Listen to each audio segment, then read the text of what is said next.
सबको सादर जय सिया राम। हरि कथा स्मरण के प्रसंग में हम लोग अयोध्या कांड की कथा श्रवण कर रहे थे। अयोध्या कांड में भगवान वन चले गए हैं, सुमंत्र जी ने पहुंचाया है, निषाद राजगुह से भेंट होती है। निषाद राजगुह ने अपने गांव बुलाया है, नगर बुलाया है। भगवान कहते हैं कि पिताजी की जो आज्ञा है उसका पालन अभी मुझे करना है, उसके पश्चात ही मैं नगर में प्रवेश करूंगा।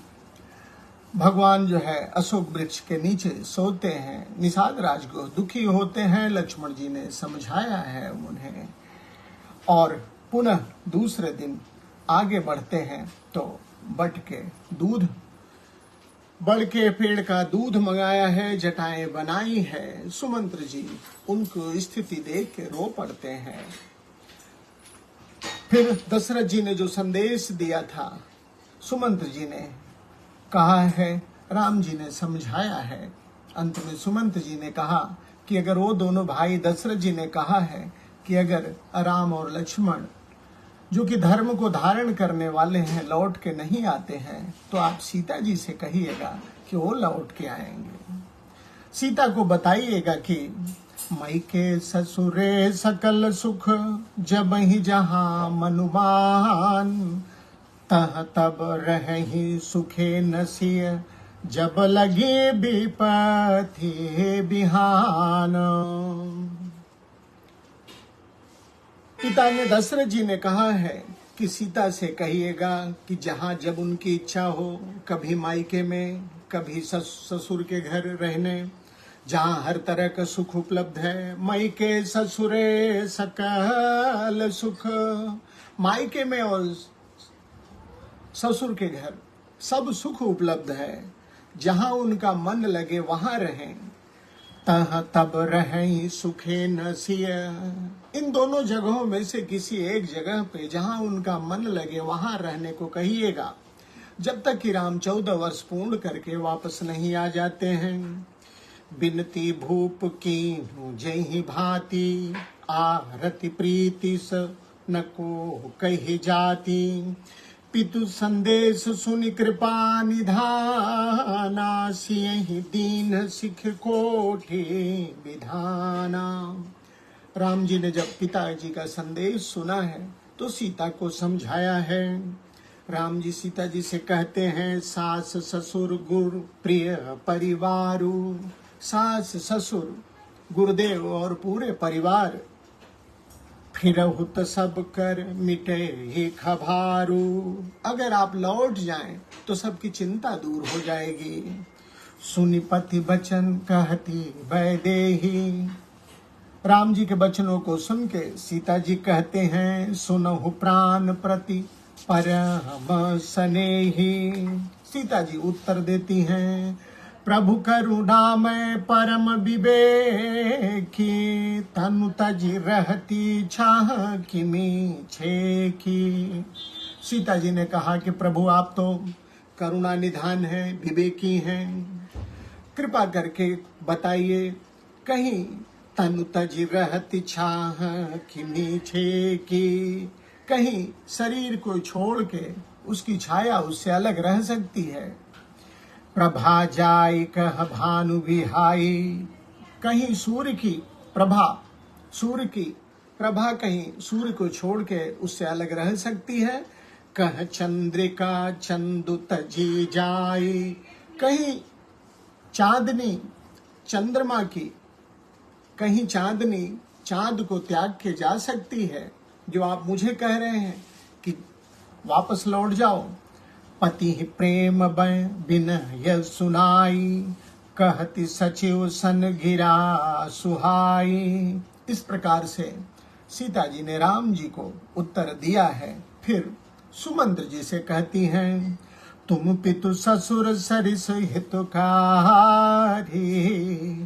उतरु देव फिर अनुचित भारी। आप तो मेरे पिता समान हैं, आप मेरे पिता ससुर के समान हितकारी हैं, और अगर मैं कुछ उत्तर दूंगी तो यह ठीक नहीं है। लेकिन आरती बस सन्मुख भयऊ, लेकिन दुख के कारण ही मैं आपसे कुछ बोल पा रही हूँ। बिलग न मानव तात, आप कुछ बुरा न मानिएगा। आरज सुत पद कमल बिनु, बाहद जहां लगे नात। सीता जी ने सुमंत्र जी से कहा कि दुख बस मैं, आप मेरे ससुर के समान है, पिता समान है, लेकिन दुख बस मैं आपको उत्तर दे रही हूँ। राम जी के चरण कमलों के बिना जगत में जितने भी नाते हैं वो सब मेरे लिए व्यर्थ हैं, ऐसा माँ ने कहा है। पितु वैभव विलास मैं डीठा, नृपमणि मुकुट मिलते पद पीठा। मैंने पिता का वैभव देखा है। सुख निधान अस पितु गृह मोरे, पिय विहीन मन भावन भोरे। लेकिन वह पिता का सुख भी बिना पति के सुख के मुझे अच्छा नहीं लगता है। ससुर चक्रवई कौशल राबू, ससुर जी चक्रवर्ती सम्राट हैं। भुवन 4 प्रगट प्रभाव, उनका प्रभाव 14 भुवनों तक व्याप्त है। और मेरे ससुर को तो आगे होई, जय सुरपति ले। इंद्र भी जिन्हें आगे बढ़ के जिनकी अगवानी करते हैं, अरध सिंहासन आसनु देई। इंद्र भी जिनकी अगवानी करते हैं और अपने सिंहासन पे अपने साथ बैठाते हैं। ससुर एतादृश अवध निवासु, ऐसे ऐश्वर्यशाली मेरे ससुर, अवध जिनका निवास है। प्रिय परिवार मातु समो सासु, और जो सासु है मेरी, माता के समान, माताओं के समान। प्रिय परिवार मातु संभो सासु, माता के समान सासुएं। लेकिन क्या करूं, बिनु रघुपति पद पदुम परागा, मोहि के सपने हो सुख धन लागा। लेकिन रघुनाथ जी के चरण कमलों के बिना मुझे स्वप्न में भी कोई दूसरा नहीं सुहाता है, ऐसा माँ ने कहा है। अगम पंथ बन भूमि पहारा, करे के हरिसर सरितो अपारा। कोल की रात कुरंग बिहंगा, मोहि सब सुखद प्राणपते संगा। माँ आगे सुमंत्र जी से कहती हैं कि माना कि रास्ता वन का दुर्गम है, अगम पंथ, रास्ता अगम है, वन भूमि पहारा, और वन में, वन की भूमि जो है अगम है, पहाड़ है। करी के हरिसर सरी तो अपारा, रास्ते में हाथी बाघ सिंह।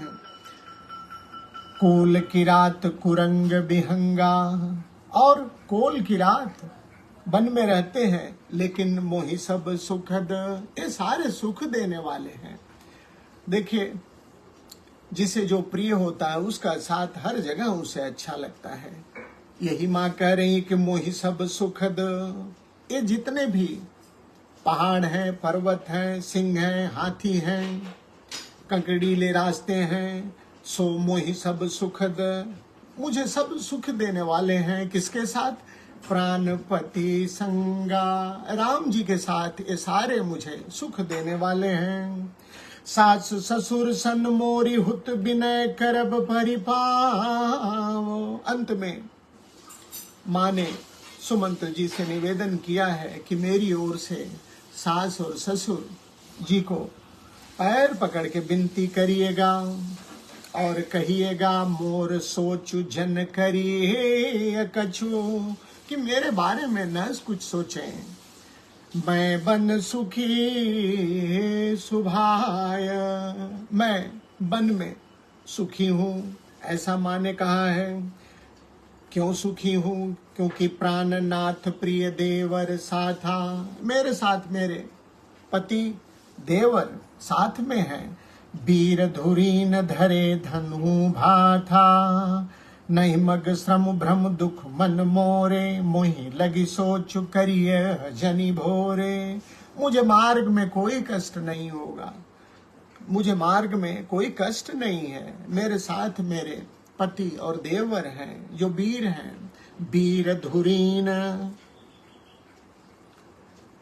धरे धनु भाथा। जो वीर हैं, धनुष बाण धारण किए हुए हैं, इनके साथ मुझे मार्ग में कोई कष्ट नहीं है। सुन सुमंत्र सिय शीतल बानी भयो विकल जन फनि मनि हानि। सीता जी के शीतल वचनों को सुन के सुमंत्र जी वैसे ही व्याकुल हो गए जैसे बिना मणि का सर्प। नयन सूझ नहीं सुनई न काना, कहीं न सकई कछु अति अकुलाना। सुमंत्र जी को कुछ सूझता नहीं है कि क्या कहूं क्या करूं, कान कुछ सुनते नहीं है। नयन सूझ नहीं सुने ही न काना, कहीं न सकई कछु अति अकुलाना। सीता जी के उत्तर को सुन के सुमंत्र जी इतने व्याकुल हो गए कि न तो कुछ सूझ रहा है न तो कुछ उन्हें सुनाई दे रहा है। तब राम जी ने राम प्रबोध, राम जी ने समझाया है सुमंत्र जी को कीन बहु भांति। हर तरह से राम जी ने सुमंत्र को समझाया है, लेकिन तदपि होती नहीं शीतली छाती। लेकिन उनको शांति नहीं मिलती है। जतन अनेक सात हित कीने, उचित उतर रघुनंदन जीने। सुमंत्र जी ने राम जी को अपने साथ ले जाने के लिए अनेक यत्न किया है, लेकिन राम जी ने सबके उचित उत्तर दिए हैं। मीठी जाई नहीं राम रजाई, कठिन करम गति कछु न बसाई। अंत में बाबा ने लिखा कि राम जी की आज्ञा कौन मिटा सकता है, कौन उसका पालन नहीं करता है। भला राम जी की आज्ञा का कौन पालन नहीं करेगा। मीठी जाई नहीं राम रजाई, कठिन कर्म गति कछु न बसाई। कर्म की भाग्य की गति बड़ी कठिन है, उस पे किसी का बस नहीं चलता है। राम लखन सिय पद सिरुनाई, फरौ बनिक जिमि मूढ़े गवाई। श्री राम लक्ष्मण और सीता जी के चरणों में शीश नवा के सुमंत्र जी वैसे लौटते हैं जैसे कोई व्यापारी अपना मूल हार जाए, जिसे मूल का ही नुकसान हो जाए। राम सीता और लक्ष्मण के बिना इस तरह से सुमंत्र जी वापस लौटते हैं। रथु हाक्यो है राम तन हेरी हेरी ही ना।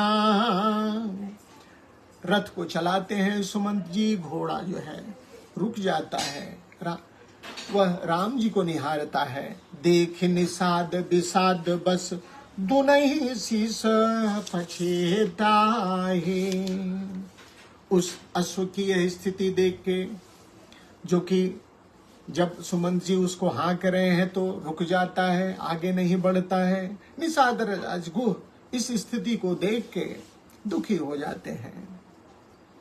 जासु वियोग विकल पशु ऐसे, प्रजा मातु पितु जी कैसे। निषाद राजगुह सोचते हैं कि जिसके वियोग में पशु भी इतने विकल हो जाते हैं, भला माता पिता कैसे जीवित रहेंगे। जासु वियोग विकल पशु ऐसे, प्रजा मातु पितु जी कैसे। राम जी ने फिर सुमंत्र जी को बरबस राम सुमंत्र पठाए। राम जी ने जबरदस्ती करके सुमंत्र जी को वापस भेजा है और स्वयं जो है सुरसरी तीर आपो तब आए। और राम जी निषाद राजगुह भाई लक्ष्मण और सीता जी के साथ जो है गंगा के तट पे आते हैं, नाव मंगाते हैं। केवट से मांगी नाव मांगते हैं, न केवटु आना, केवट नहीं आता है, बल्कि कहता है कही तुम्हार मरम मैं जाना। कहता है कि मैं आपका मरम जानता हूँ। चरण कमल रज कहूँ सबो कहई, मानुष करनी मुरी कछो अहई। केवट कहता है आपके चरण कमलों की रज में, ऐसा सब कहते हैं मानुष करनी, मनुष्य बना देने की मूरी है, जड़ी है, ऐसा सब कहते हैं। भगवान के चरण कमलों के रज को जिसने भी शीश से लगाया है वह सचमुच मनुष्य हो गया है, सच्चे अर्थों में मनुष्य हो गया है। केवट क्या क्या कहता है इसका स्मरण हम कल करेंगे। आज कथा को यहीं पे विश्राम देते हैं। आज के लिए इतना ही। आज का संदेश यही है कि भगवान के चरण कमलों के रज को जिसने भी अपने शीश पे धारण किया है उसका जीवन सफल हो गया है, उसका जीवन बदल गया है, वह वास्तव में मनुष्य हो गया है। और माँ की बातों को भी याद रखने की जरूरत है। माँ का जब आपका मन प्रभु के चरण में लग जाएगा तब आपको सुख और समृद्धि और ऐश्वर्य, चाहे वो कितना भी बृहद और व्यापक हो, वो आपको नहीं भाएगा। क्योंकि सियम अनुराम चरण अनुरागा, घर न बिसम बन बिसम बुन लागा।